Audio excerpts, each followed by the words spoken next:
me you was coming back for the trilogy. Get B.Cox's take on this Kendrick Lamar versus Drake. Oh wow. Okay. Me and Damo talked about this ad nauseum on Raw Sex Podcast. We did. We talked about this battle. They talked about the back and forth between the two of them. Let me say this. Okay. Props to Drake for doing what it is he could on the songs that he actually made, not the AI shit. I'm not discounting that shit, right?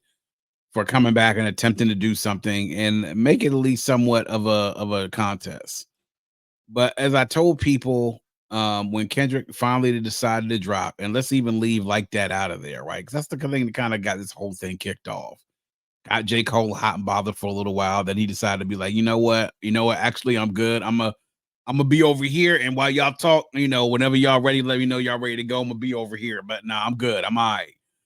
But when Kendrick came out and ended up dropping, because I think it was either push-ups or I think it was push-ups that came out where Drake was saying, and it was so long before Kendrick had dropped, nobody thought he was going to drop. And then when he dropped Euphoria to me kind of set the table for how everything was going to go. And from this point on, I was like, yo, now if Drake's not careful, this could end either quickly or badly or both. And so I knew Kendrick wasn't playing when not too long after Euphoria, he dropped 616 in LA. I said, oh, this boy not playing games right now. No, sir. And to hear the stuff that he was saying, I remember when I was talking to Damo about when Euphoria came out, I said, the one thing that struck me when I listened to that joint is like, yo, this nigga Kendrick really does not like this nigga, dog. At all. At all. And I said, this is going to be interesting because let's see what Drake does after this. Because it feels like to me that Kendrick is setting him up for something. He baited him, and then Drake took the fucking bait. Took the bait. Dre dropped an amazing track in Family Matters. Some of the stuff scored a lot of points with the stuff that he said. His fan base ate it up. We ate it up for about 15 minutes. And then Kendrick did something to me, which I don't think we will forget for a long time. When he dropped Meet the Grams. He responded to an up-tempo hype sort of track that would be something that Drake would put out that, you can hear this shit in the clubs. And he responded to it with a slower tempo, piano-driven beat, sample-based beat, where he sat there and methodically wrote a letter to the man's son, his mother, father, supposedly illegitimate daughter, and finished up with him. And did it so masterfully in how he had to take down with each of him to addressing each one of those people.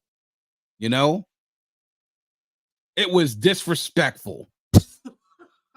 It was disrespectful. You ain't live. You start a song off by addressing the man's son, saying, "Dear Adonis, I'm sorry that man is your father." Like, what?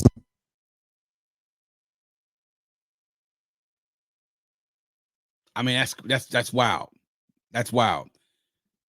And it was like, as soon as that happened, sort of like Kendrick heard all the people talking about, oh, well, Family Matters is still a better track. You can hear play that shit in the club. And Kendrick was like, all right, word. Play it in the club? All right, bet. Watch this. Watch this. That's the club, motherfucker. And then he drops Not Like Us. And he completely blew all that shit about what can we play in the club, what's going to put the people going like, took that shit and turned it on his head. And then he finally called him out on the last little bit of shit that like completed the entire battle. It was chess versus checkers is what it was. All day. I was about to say that. Kendrick baited Drake. Drake took the bait, and then Kendrick buried him with it. And then the few thing about the big thing that I tell folks is that when somebody gets you off your game and gets you frustrated or wears you down, what happens? You make unforced errors. That's exactly what the hell Drake did during this battle. He made a lot of unforced errors, even during Family Matters. some lines. You rapping like you trying to get the slaves freed, you know.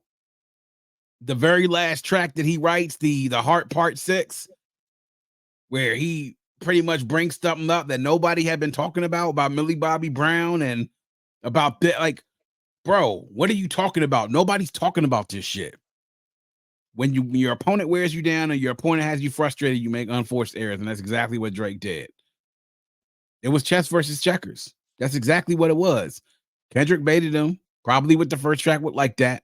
Drake came back, he sat back, and when no one expected it, dropped his first diss track, and then continued to bait him until Drake came out, took the bait, and then he buried him with it on the next track 15 minutes later. Talk about something that we'll never experience probably ever again in life. Never.